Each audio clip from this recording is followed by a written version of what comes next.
சகரியா 8ஆம் அதிகாரம் 13வது வசனத்தை நான் வாசிக்கிறேன். Kindly listen you all. 8ஆம் அதிகாரம் 13வது வசனம். சகரியா தீர்க்க தரிசன புத்தகம் 8ஆம் அதிகாரம் 13வது வசனம். சம்பவிப்பது என்னவென்றால், யூதா வம்சத்தாரே, இஸ்ரவேல் வம்சத்தாரே, நீங்கள் புறஜாதிகளுக்குள்ளே சாபமாயிருந்தது போலவே ஆசீர்வாதமாய் இருக்கும்படி நான் உங்களை ரட்சிப்பேன். பயப்படாதேயுங்கள், உங்கள் கைகள் திடப்பட கடவது. ஹல்லேலூயா, ஹல்லேலூயா. கைத்தடி கர்த்தரை மகிமைப்படுத்துவோம். Praise the Lord. இதனுடைய தொடர்ச்சி 15வது வசனம். Next page. இதனுடைய தொடர்ச்சி 15வது வசனம். இந்நாட்களில் எருசலேமுக்கும் யூதாவுக்கும் நன்மை செய்யும்படி திரும்ப நினைத்தேன்.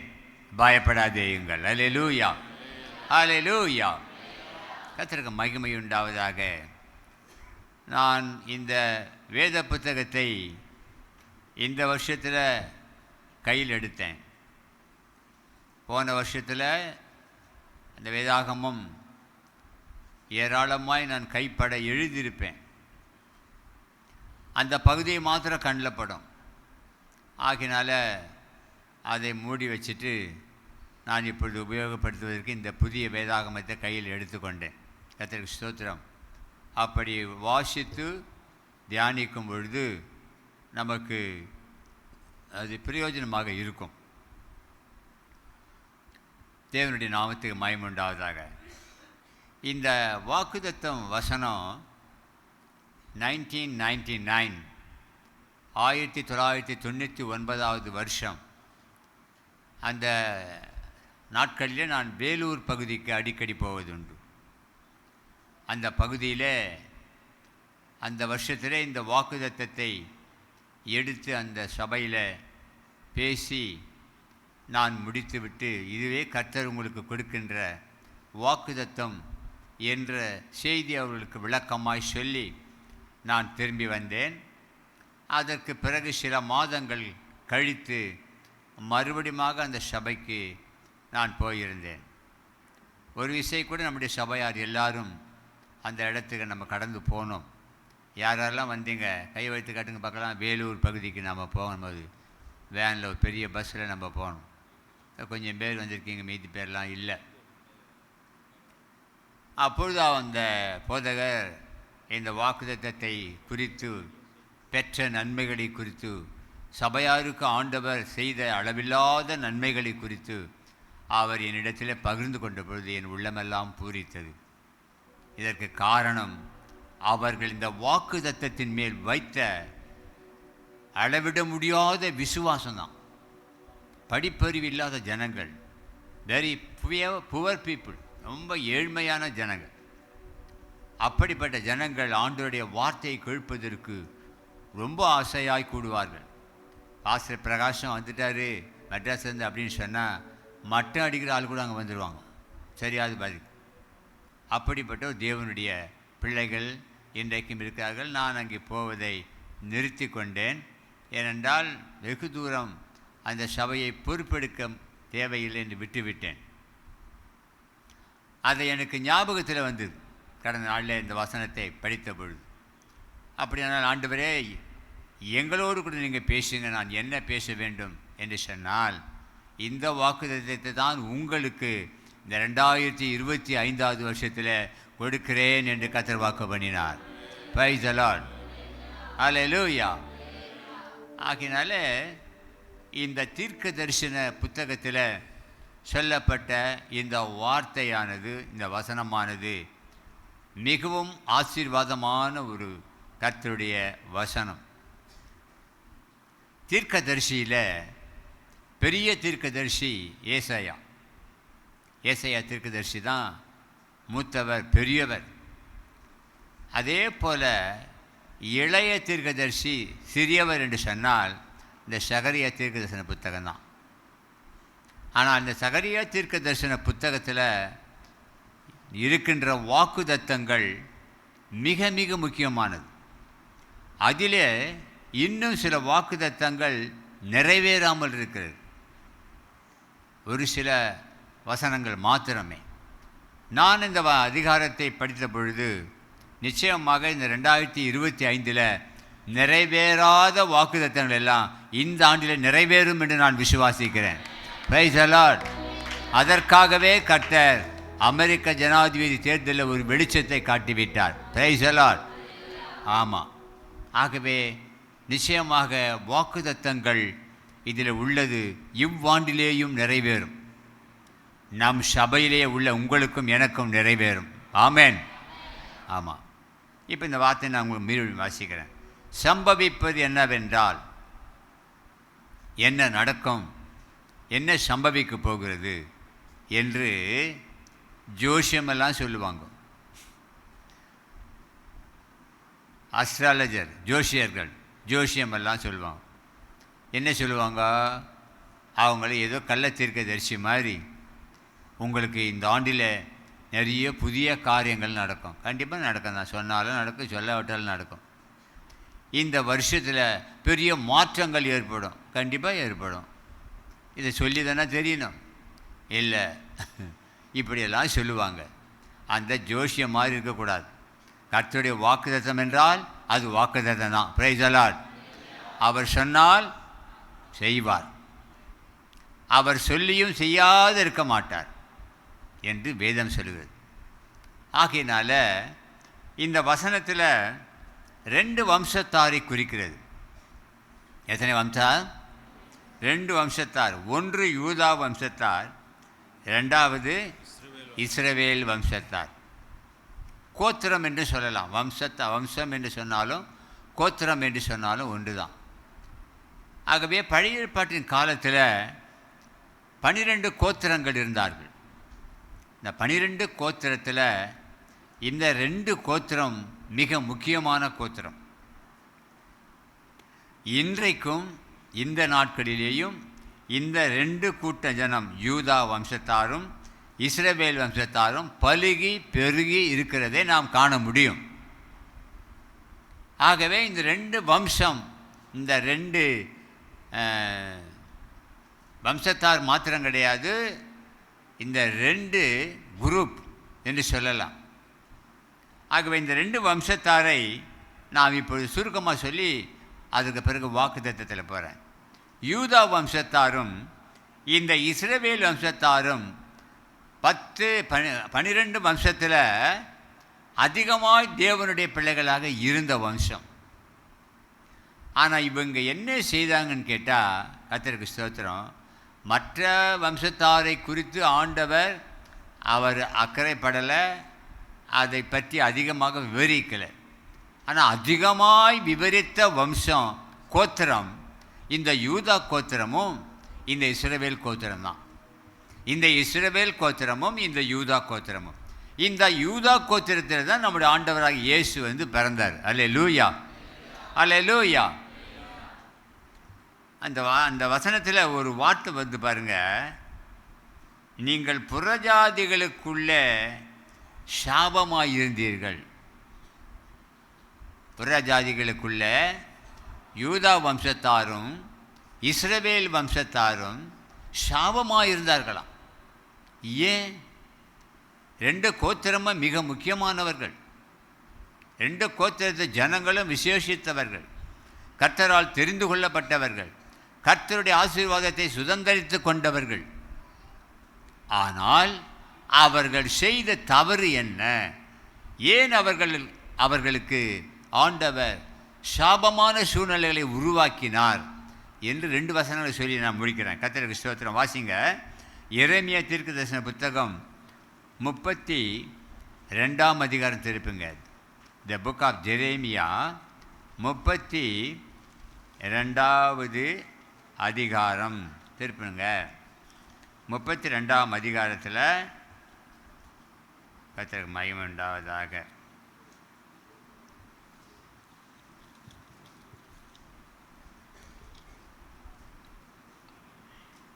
30வது வசனம் பாருங்க. 30வது வசனம் நான் படிக்கிறேன்.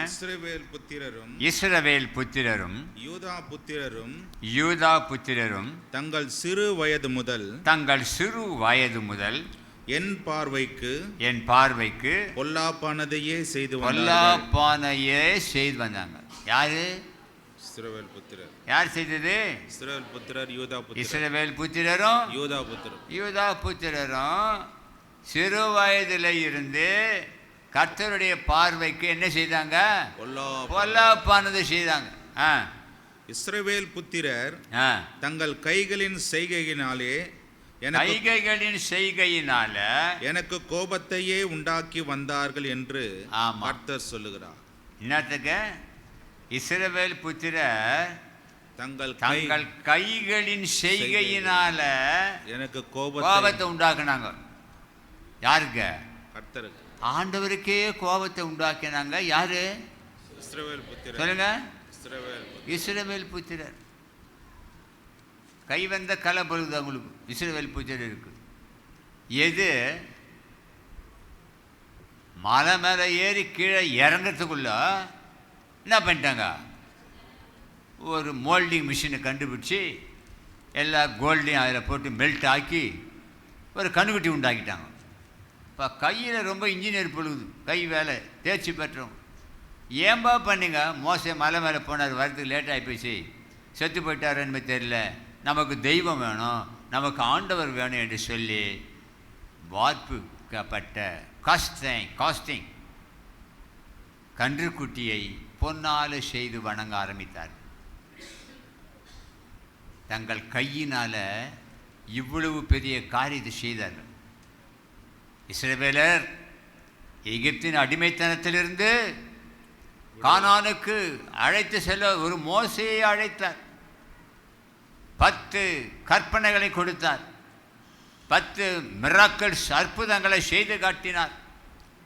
அவ்வளவு பெரிய அற்புதங்களை பார்த்தும் கொஞ்சம் தாமதமானதுனால கையில் கண்டுக்குட்டி செய்து விக்கிரக ஆராதனைக்கு போய்விட்டார்கள். எதுக்கு போயிட்டாங்க? சொல்லுங்க. விக்கிரக ஆராதனைன்னு சொன்ன கல்லையும் மண்ணையும் வணங்குறது. கல் வேணா பாஸ்டர், நாங்கள் கோல்டில் தானே பண்ணணும் இஸ்ரவேல் பூஜையில் சொல்லியிருப்பாங்க. உருவ வழிபாடு தான் விக்கிரக ஆராதனை. நல்லா கவனிங்க. இந்த வார்த்தை உங்களுக்கு மாத்திரமல்ல, இந்த செய்தியை கேட்கிற அத்தனை பேருக்கு இது உணர்த்தப்பட வேண்டும். விக்கிரக ஆராதனை, ஐடியல் வர்ஷிப், உருவ வழிபாடு, ஒரு உருவத்தை வைத்துவிட்டு அதை வணங்குவது விக்கிரக ஆராதனை. நல்லா கவனிக்கணும், தூங்கக்கூடாது. நல்லா கவனிக்கணும். இந்த சத்தியத்தை ஆவிக்குரியவர்கள் என்று உங்களோட நான் பேசிக்கிட்டு இருக்கிறேன், கேட்கிறவங்களோட பேசுகிறேன். ஒரு உருவத்தை பார்த்து அதை வணங்குவது விக்கிரக ஆராதனை. நீங்கள் யாராகிலும் அப்படி செய்தால் ஆண்டவருக்கு கோபம் வந்துடும். என்ன வர? ஆண்டவருக்கு ஆண்டவர் கோபப்படுற மாதிரி நடக்கிற காரியம் எதுன்னா விக்கிரக ஆராதனை, ஐடியல் வர்ஷிப். நாம் செய்யறது கிடையாது. நம்ம எங்கே செய்கிறோம்? உருவம் வழிபாடு. கர்த்தர்களோடு பேசுகிறார். வீட்டில் நம்ம இறந்தவங்க போயிட்டாங்கல்ல, படம் வச்சுருப்போம். அந்த படத்தை வணங்கினா என்ன அர்த்தம் தெரியுமா? You are also idol worship பண்ணுறாள். நீயும் விக்கிரக ஆராதனை சேர்ந்துட்டேன்னு அர்த்தம். தேவ கோபத்தினை உன்னை விடாது. தேவன் கோபப்படுவார். போட்டவர் சீரியல் செட்டு போட்டுற வேண்டியது. வர்றவங்களாம் வணங்கத்து, இவங்களும் வணங்கத்து. யார் வீட்டிலேயே இருக்குது இது. அதனால தான் ஆண்டவர் பேசுகிறார். இன்றைக்கே போய் வீட்டில் அதை தூக்கி எடுத்து வேற யாரை கட்டு. செத்து போனவர்களை வணங்குவது விக்கிரக ஆராதனை. போட்டோ வச்சுங்க, வேணாம் இல்லை, பார்த்துங்க, ஞாபகம் வந்துடும். செத்து போட்டோடனே அவங்கள அதோட மறந்துடுறோமா? இல்லையே. நாங்கள் எங்கள் வீட்டில் என்னுடைய மனைவியாகிய ஊழியக்கார சகோதரியை குறித்து தினந்தோறும் பேசுவோம். அதை நான் சந்தோஷமாக சிரிப்பாக சொல்லுவேன் பிள்ளைங்கிட்ட. எப்படி சொல்லுவேன் தெரியுமா? சாப்பாடு போடுவாங்க, ஒரு கப்பு தயிர் வைப்பாங்க கொண்டு வந்து. தயிர் வச்ச உடனே நான் சொல்லுவேன், அம்மா தயிர் வச்ச உடனே அம்மா என்ன சொல்லுவாங்க, இந்த பார் தயிர் ரொம்ப நல்லது, ஹார்ட் பேஷண்ட்டு கண்டிப்பாக சாப்பிட்டான்னு சொல்கிறாங்க. அதனால் நான் சாப்பிட்றேன். அந்த ஒரு கப்பு தயிர் எடுத்து போட்டுக்கினேன், அந்த இருக்கிற சாப்பாட்டை அப்படியே பிசைஞ்சு ஒரு கப்பு தயிரோடு சாப்பாடு சாப்பிடுவோம். நாங்கள் அதை பார்த்து சிரிச்சுக்கின்னு இருப்போம். இந்த மாதிரி நிறைய அவங்க என்னென்ன சொன்னாங்களோ, என்னென்ன பேசினாங்களோ அடிக்கடி நாங்கள் பேசுவோம். நாங்கள் மறக்கலையே. நீங்கள் அந்த படத்தை பார்த்தா தான் ஞாபகம் வருமா என்ன? இல்லையே. பேசுங்க. உங்கள் அம்மா இறந்து போயிட்டாங்க, இல்லை உங்கள் அப்பா இறந்து போயிட்டாரு, அவரை பற்றி பேசு. எங்கள் அப்பா இப்படியெல்லாம் நடந்தார், எங்கள் அப்பா இருக்கும் பொழுது ஆண்டவருக்காக இப்படி செய்தார், ஆண்டவரை விடாப்படியாக பற்றி கொண்டா பேசு. அது நல்லது. படத்தை வச்சுவிட்டு வணங்கினேன்னா நீ பைபிள் எடுத்து சபைக்கு வந்தது வேஸ்ட்டு. நீயும் ஒரு விக்கிரக ஆராதனைக்காரி, மறந்துடாத. வீட்டில் இந்த அந்த மாதிரி எடுத்து கோணி புயலை கட்டி தூக்கி போடும்.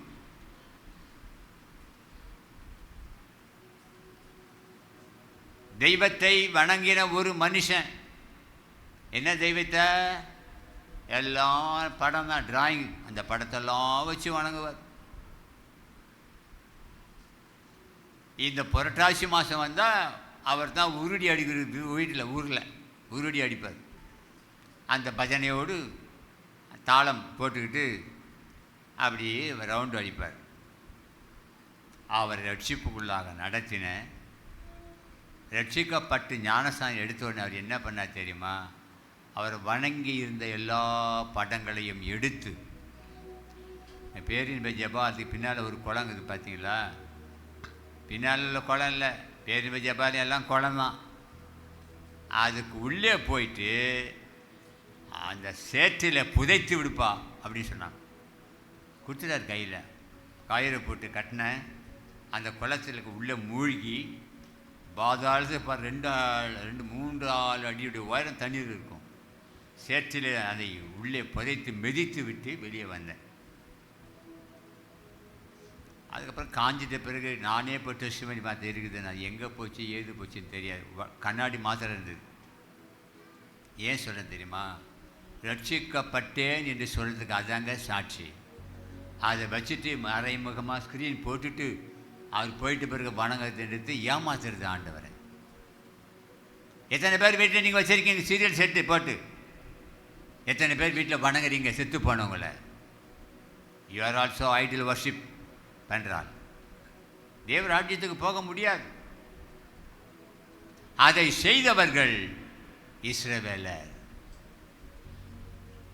அவங்க கைகளினால செய்து தெய்வத்திற்கு கோபத்தை உண்டாக்கினார்கள். இன்னொரு தப்பு எங்கே பண்ணாங்க காட்டுறேன் பாருங்கள். 29ஆம் அதிகாரம் திருப்புங்க. எரேமியாவில் 29ஆம் அதிகாரம் 18வது வசனத்தை பாருங்கள். 29. அவர்கள் என் வார்த்தைகளை கேளாமற் போனபடியால் நான் அவர்கள். எடுத்துட்டீங்களா? 18வது வசனம். இப்போ வாசிங்க. அவர்கள் என் வார்த்தைகளை கேளாமற் போனபடியால் நான் அவர்களை பட்டயத்தாலும் பஞ்சத்தாலும் கொள்ளை நோயாலும் பின்தொடர்ந்து அவர்களை பூமியிலுள்ள எல்லா ராஜ்யங்களிலும் அலைந்து திரிகிறவர்களாகவும் நான் அவர்களை துரத்துகிற எல்லா ஜாதிகளிடத்திலும் சாபமாகவும் பாழாகவும் ஈசலிடலுக்கிடமாகவும் நிந்தையாகவும் வைப்பேன் என்று கர்த்தர் சொல்லுகிறார். ஆமா, இந்த தப்பெல்லாம் யூதா கோத்திரத்தாரும் இஸ்ரவேல் கோத்திரத்தாரும் செய்தார்கள். ஆகையினால அந்த 2 குரூப்பிலேயும் சாபம் உள்ளே பிரவேசித்தது. சாபம் உள்ளே பிரவேசித்தது. தேவனுடைய அற்புதத்தை பார்த்தவர்கள், நாம் பார்க்கல. கிரியையில் தான் நம்ம தேவனுடைய அற்புதத்தை பார்க்குறோம். பெரிய பெரிய அற்புதங்களை செய்தார் கர்த்தர். ஆனாலும் விக்கிரக ஆராதனைக்கு அடிமையானதுனால தேவனுடைய பிள்ளைகளே, இனி ஒரு நாளும் யார் வீட்லேயும் சொந்தக்கார் வீட்டை செதுப்பிட்டாங்கலாம் படத்தை வச்சுட்டு அந்த ஸ்க்ரீனை திறக்கத்தை கூப்பிடாதீங்க. அப்படி கூப்பிட்டிங்கன்னா கையில் ஒரு பெரிய கல் எடுத்து வந்து அந்த கல்லை உடச்சிட்டு வந்துடுவேன், கண்ணாடியை போய் சொல்லிவிடுறேன். உன் சொந்தக்கார வீட்டில் உன் வீட்டில் செத்து போட்டு படம் திறக்கிறேன்னு வச்சிங்கன்னு வச்சுக்கா, ராத்திரியோட ராத்திரி தூக்கி போட்டு உடச்சிட்டு வந்துடுவேன் நான். என்னை ஒன்றும் பண்ண முடியாது யாரும். Be careful. நானே கோபப்படுறேன், ஆண்டவர் கோபப்படாமல் இருப்பாரா? செத்து போனவனை படம் வைத்து விட்டு விக்கிரக ஆராதனை செய்வேன். Is it correct? மாற்றிக்கொள்ளுங்க அப்படி யாராக இருந்தால். அப்படி செய்வீர்களானால் உங்கள் வீட்டில் சாபம் தான் வரும். சாபம், பாவம் இதெல்லாம் பிரவேசிக்கும். அதுக்கு வழி கொடுக்காதீங்க. அதற்கு பிறகுதான் ஆண்டவர் மனமிறங்கி அவர்களை அறிக்கையிடும்படி செய்து ஆண்டவர் இரக்கம் பாராட்டி மறுபடியும் இந்த 15வது வசனத்தை சொல்கிறாரு, இந்நாளில் எருசலேமுக்கும் யூதாவுக்கும் நன்மை செய்யும்படி திரும்ப நினைத்தேன், பயப்படாதிருங்கள். ஹல்லேலூயா, ஹல்லேலூயா. நன்மை செய்யும்படிக்கு திரும்பவும் ஆண்டவர் நினைச்சாராம், மறந்துட்டார். அந்த பாவங்களை சாபங்களை எல்லாவற்றையும் மன்னித்து மறந்து மறுபடியும் தம்முடைய ஜனங்கள் ஆயிற்றே என்று அவர்களை ஆசீர்வதிக்க நினைத்தார். ஆமென், ஹல்லேலூயா. அதைத்தான் சங்கீதக்காரத்தில் எழுதுறாரு, கர்த்தர் நம்மை நினைத்திருக்கிறார், அவர் ஆசீர்வதிப்பார் என்று 115வது சங்கீதத்தில் எழுதப்பட்டிருக்கிறது. தேவனுடைய பிள்ளைகளே, அதற்கு பிறகுதான் சகரியா தீர்க்கதரிசி மூலமாக இந்த வாக்குத்தத்தத்தை அந்த யூதா கோத்திரத்திற்கும் இஸ்ரவேல் கோத்திரத்திற்கும் கர்த்தர் தந்தார். ஆமென், ஹல்லேலூயா. ஆகவே பின்னாலே தான் இந்த வாக்குத்தத்தம் கொடுக்கிறார் ஆண்டவர். வாசிங்க. இந்நாட்களில் எருசலேமுக்கும் யூதாவுக்கும் நன்மை செய்யும்படி திரும்ப நினைத்தேன், பயப்படாதேயுங்கள். வாசிங்க.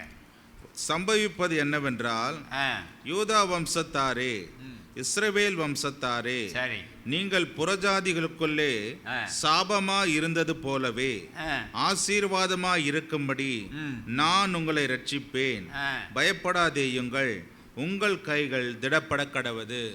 இங்கிலீஷில் படிங்க. And it shall come to pass that ye were a curse among the heathen, O house of Judah and house of Israel.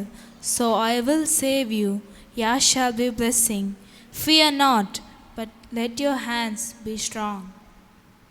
நான் ஒரு முறை வாசிக்கிறேன் ஆங்கிலத்தில்.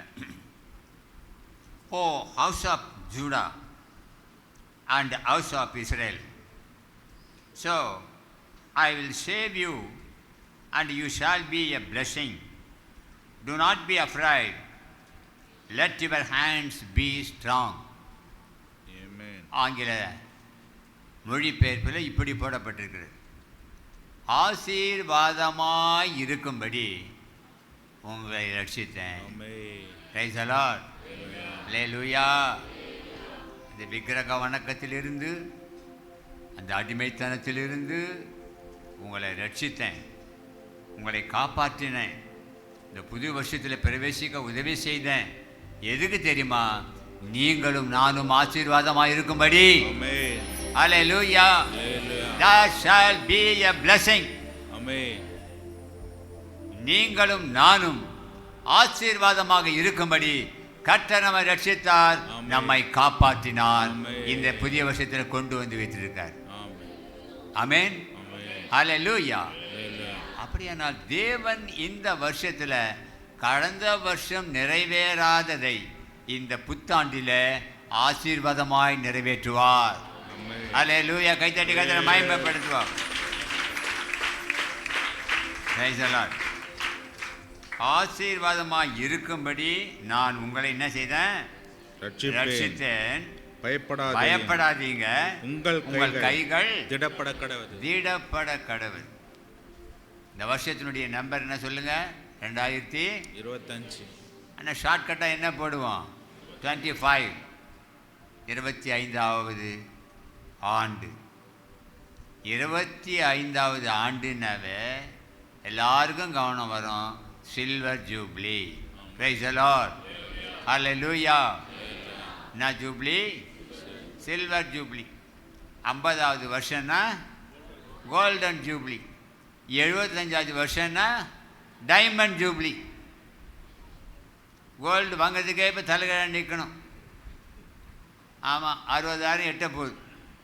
1,00,000 கூட ஆகட்டும், எனக்கு ஒன்றும் கவலை கிடையாது. நீங்கள் சொல்லுங்கள் பார்க்கலாம். 2,00,000 கூட ஆகட்டும் பாஸ்டர், எனக்கு கவலையே கிடையாதுன்னு சொல்லிங்க பார்க்கலாம். சொல்லுங்கள் பார்க்கலாம்.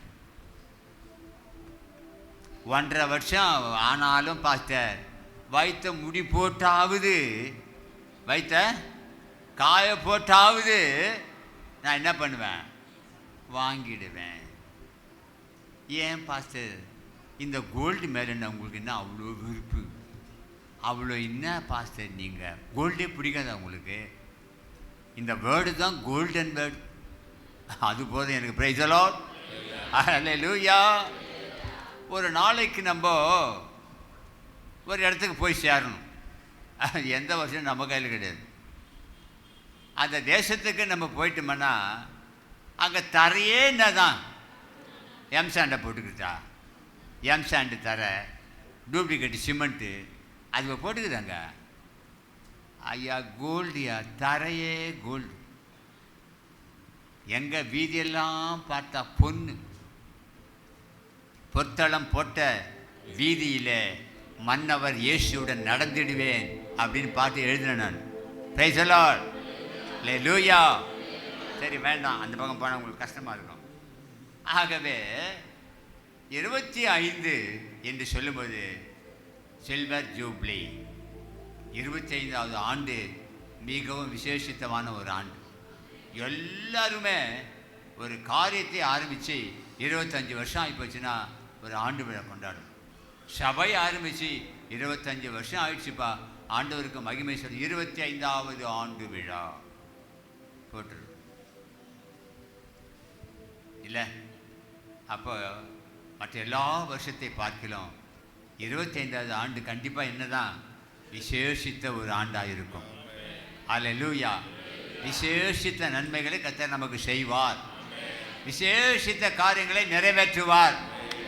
இதுவரைக்கும் செய்யாததெல்லாம் ஆண்டவர் செய்வார். டெஃபினெட்லி, கண்டிப்பாக செய்வார். அது வாக்கு கொடுத்திருக்கார். உங்களை ஆசீர்வதிக்கும்படி நான் உங்களை ரட்சித்தேன், உங்களை சாபமாக்குவதற்கு அல்ல. நீங்க ஆசீர்வாதமா இருக்கணும். ஆண்டவருக்கு என்னதான் ஆசை? இஸ்ரவேலை ஆசீர்வதிப்பது தான் அவருக்கு பிரியம்.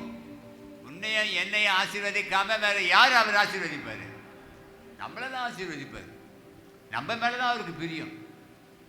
ஆகவே 25வது ஆண்டு சில்வர் ஜூப்ளி என்று சொல்லுகிறது போல ஆண்டவர் நிச்சயமாக நமக்கு ஆசீர்வாதங்களை பொழிந்தருளும்படி ஆண்டவர் நம்மை ஆசீர்வதிப்பேன் என்று கர்த்தர் வாக்கு பண்ணினார். ஆமென், ஹல்லேலூயா, ஹல்லேலூயா. நேற்றுக்கு முந்தின நாள் தமிழ்நாடு கவர்மெண்ட்டு சில்வர் ஜூப்ளி ஒன்று கொண்டாடினாங்க. பார்த்தீங்களா? எத்தனை பேர் பார்த்தீங்க பேப்பரில்? 25வது ஆண்டு விழா.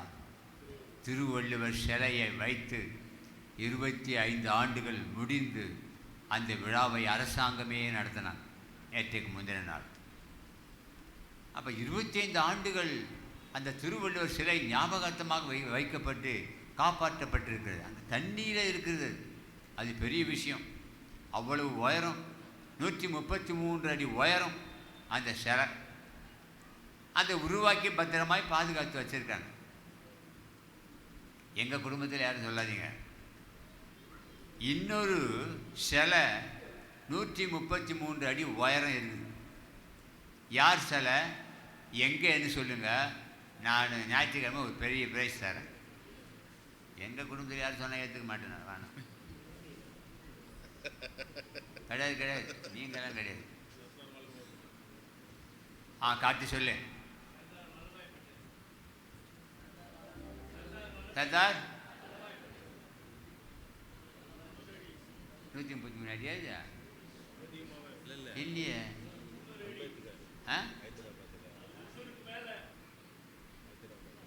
சொல்லுங்க. அதை விட அதிகமா இருக்கலாம். நான் எனக்கு சரி காட்டி நான் கரெக்டாக பார்த்துட்டு 133 அடி உங்களுக்கு ப்ரைஸ் கொடுத்துட்றேன். எனக்கு அந்த நாலெட்ஜி அது அவ்வளோ உயரம் வச்சாங்கன்னு தெரியல. பிரேசில் என்ற நாட்டில், பிரேசில் தெரியும் உங்களுக்கு, ஏன்னா பிரேசில் தான் ஃபுட்பாலில் நம்பர் 1 வேர்ல்டில். பிரேசில் நாட்டில் இயேசுநாதருடைய சிலை பேதுருடைய கல்லறையின் மேலே கட்டப்பட்டிருக்கிறது. 133 அடி உயரம் அது. ஞாபகம் வச்சு இன்னைக்கு எழுதி வச்சுக்க மண்டையில். அதைத்தான் முன்னாள் முதலமைச்சர் மனதில் வைத்து அந்த சிலையை நிறுவினார். சரி, நமக்கு அது தேவையில்லை. ஏன் இவைகளை உங்களுக்கு சொல்கிறேன்னா, இந்த 25 என்பது அவ்வளவு விசேஷித்த ஒரு ஆண்டு. ஆகையினால ஆண்டவரிடத்தில் கோபம் உண்டாக்கி ஒருவேளை நீங்கள் சாபத்தை வரவழைத்து கொண்டிருந்தாலும் அந்த சாபத்தை ஆண்டவர் இயேசு கல்வாரி சிலுவையிலே சுமந்து நம்முடைய சாபங்கள் எல்லாவற்றையும் அழித்து போட்டபடினால இந்த 2025 ஆண்டில் கர்த்தர் நீ ஆசீர்வாதமாக இருக்கும்படி உன்னை ரட்சித்தார். ஹல்லேலூயா, ஹல்லேலூயா. ஆபிரகாம் கொஞ்சம் சந்தேகம் இல்லாத ஆள், கொஞ்சம் கூட சந்தேகம் கிடையாது. ஆனாலும் உள்ளத்தில் எழும்பினது என்னவோ தெரியாது. புதிய ஏற்பாட்டில் வேறு விதமாக ஒரு வார்த்தை சேர்த்துருக்கிறாங்க. பழைய ஏற்பாட்டில் நான் உன்னை ஆசீர்வதிக்கவே ஆசீர்வதித்து உன்னை பெருகவே பெருக பண்ணுவேன் ஆபிரகாமுக்கு வாக்கு பண்ணினார். புதிய ஏற்பாட்டில் பார்த்தீங்கன்னா எபிரேயர் 6:14 ஒரு வார்த்தை முன்னால் சேர்க்கப்பட்டிருக்கிறது. நிச்சயமாகவே நான் உன்னை ஆசீர்வதிக்கவே ஆசீர்வதித்து உன்னை பெருகவே பெருக பண்ணுவேன் வாக்கு பண்ணியிருக்கிறார். நிச்சயமாகவே. ஆங்கிலத்தில் sure, surely, no doubt at all. அப்போ இந்த 25வது ஆண்டில் இந்த சில்வர் ஜூபி வருஷத்தில் கர்த்தர் உங்களையும் என்னையும் காப்பாற்றி இந்த புத்தாண்டில் கொண்டு வந்ததனுடைய நோக்கம் இருக்கிறது. அது என்னவென்றால் உங்களையும் என்னையும் ஆசீர்வதிக்கும்படி அவர் வாக்கு பண்ணுகிறார். அவர் வாக்கு பண்ணுகிறார். என்ன ஆசீர்வாதம் பாஸ்டர்?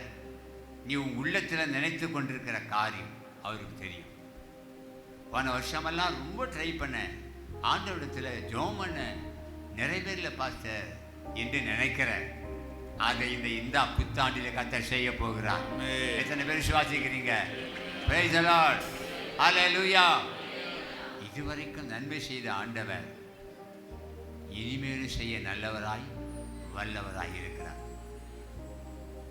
பிதாவாகிய தேவன் ஆதாம் ஏவாளை உருவாக்கி அவர்களை ஆசீர்வதித்தார். அதான் முதல் ஆசீர்வாதம். ஆதியாகமம் 1:28 வாசிங்களேன், படிச்சிருங்க. ஆதியாகமம் 1:28 தான் முதல்ல பைபிளில் சொல்லப்பட்ட ஆசீர்வாதம் என்ற வார்த்தை. இப்போ வாசிங்க, ஆதியாகமம் 1:28. பின்பு தேவன் அவர்களை நோக்கி, நீங்கள் பலுகி பெருகி பூமியை நிரப்பி அதை கீழ்ப்படுத்தி சமுத்திரத்தின் மச்சங்களையும் ஆகாயத்து பறவைகளையும் பூமியின் மேல் நடமாடுகிற சகல ஜீவ ஜந்துக்களையும் ஆண்டு கொள்ளுங்கள் என்று சொல்லி தேவன் அவர்களை ஆசீர்வதித்தார். கைத்தட்டி கர்த்தரை மகிமைப்படுத்துங்க. ஆண்டு கொள்ளுங்கள், மேற்கொள்ளுங்கள். முதல் வார்த்தை ஆண்டவர் தான். ஆண்டு கொள்ளுங்கள், நீங்கள் தான் ரூலிங்.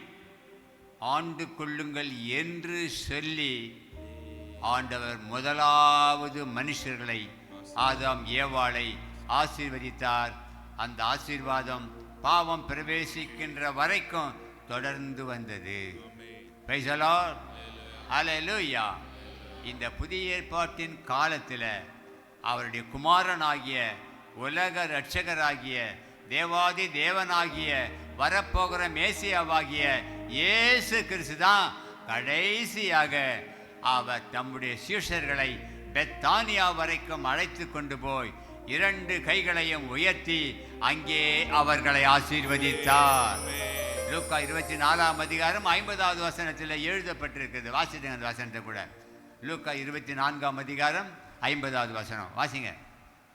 லுக் சாப்டர் 24 verse 50 வாசிங்க. வெள்ளாரும் எடுக்கிறீங்க. லூக்கா சுவிசேஷம் 24. என் பிதா பின்பு அவர் பெத்தானியா வரைக்கும் அவர்களை அழைத்து கொண்டு போய் தம்முடைய கைகளை உயர்த்தி அவர்களை ஆசீர்வதித்தார். இதுதான் கடைசி ஆசீர்வாதம். Price the Lord. அவர்னு சொல்லக்கூடாது. பின்பு இயேசு பெத்தானியா வரைக்கும் சீஷர்களை அழைத்து கொண்டு போய் தம்முடைய கைகளை உயர்த்தி அவர்களை ஆசீர்வதித்தார். அங்கே பிதாவாகிய தேவன், இங்கே அவருடைய குமாரனாகிய இயேசு. தேவன் தம்முடைய பிள்ளைகளை ஆசீர்வதிக்க அவருக்கு விருப்பம் அதிகம் உண்டு.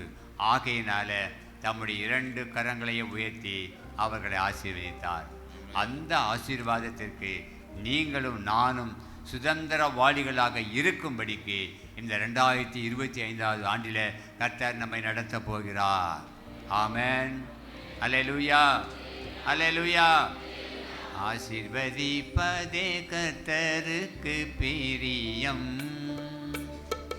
இஸ்ரவேலை ஆசீர்வதிப்பதே கர்த்தருக்கு பிரியம். ஆசீர்வதிப்பதே கர்த்தருக்கு பிரியம். இஸ்ரவேலை ஆசீர்வதிப்பதே கர்த்தருக்கு பிரியம். இஸ்ரவேலை ஆசீர்வதிப்பதே கர்த்தருக்கு பிரியம். நீங்களும் நானும் தான் ஆவிக்குரிய இஸ்ரவேலர். ஆகவே யூதா கோத்திரத்தின் சிங்கமும் தாவீதின் வேரும் ஆகிய இயேசு கிறிஸ்து உங்களையும் எங்களையும் ஆவிக்குரிய இஸ்ரவேலர்களாக மாற்றினபடினால அந்த ஆசீர்வாதத்துக்கு சுதந்திரவாளிகளாக கர்த்தர் நம்மை மாற்றினார். கைகளை தட்டி கர்த்தர் மகிமைப்படுத்துங்கள்.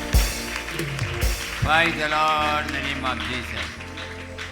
Heavenly Father, we praise you, praise in the name of Jesus. இந்த புதிய வருஷத்தில் ஆண்டவரே, சகரியா தீர்க்கதரிசன புத்தகம் 8ஆம் அதிகாரம் 13வது வசனத்தில் நாங்கள் வாசித்தோம். ஆண்டவரே, ஆசீர்வதிக்கும்படி நான் உங்களை ரட்சித்தேன்னு சொல்கிறீங்க. எங்களை ஆசீர்வதிக்க தான் நீங்கள் உலகத்தில் வந்தீங்க. இன்றைக்கு ஞாபகப்படுத்தினீங்க. இந்த புத்தாண்டில் சகல விதமான ஆசீர்வாதங்களையும் உம்முடைய பிள்ளைகளுக்கு தந்து ஆசீர்வதிக்கும்படியாக வேண்டுகிறேன். உமது பிள்ளைகளாக எங்களையும் இந்த செய்தியை வீட்டில் இருந்து கேட்கின்ற அத்தனை பிள்ளைகளையும் அபரிவிதமாய் ஆசீர்வதித்து இதற்கு பங்காளர்களாக சுதந்திரவாளிகளாக மாற்ற அனுக்கிரகம் செய்வீராக, நிறைவேற்றுவீராக. வாக்குத்தத்தத்திற்கு சுதந்திரவாளிகளாக எங்களை இழுத்து கொள்வீராக. மகிமை கனம் துதி உங்களுக்கு இயேசுவின் நாமத்தில் வேண்டுகிறோம் எங்கள் ஜீவனுள்ள நல்ல பிதாவே. ஆமென். அல்லேலூயா, அல்லேலூயா. என் ஆத்துமாவே கர்த்தரை ஸ்தோத்திரி, முழு உள்ளமே அவருடைய பரிசுத்த நாமத்தை ஸ்தோத்திரி. என் ஆத்துமாவே கர்த்தரை ஸ்தோத்திரி. கர்த்தர் செய்த சகல உபகாரங்களையும் மறவாதே. அவர் உன் அக்கிரமங்களெல்லாம் மன்னித்து உன் நோய்களை எல்லாம் குணமாக்கி உன் பிராணனை அழிவுக்கு விலக்கி மீட்டு உன்னை கிருபையினாலும் இரக்கத்தினாலும் முடிசூட்டி நன்மையினால் உன் வாயை திருப்தியாக்குகிறார். கழுகுக்கு சமானமாய் உன் வயது திரும்ப வாழ வயது போல் ஆகிறது என்பது.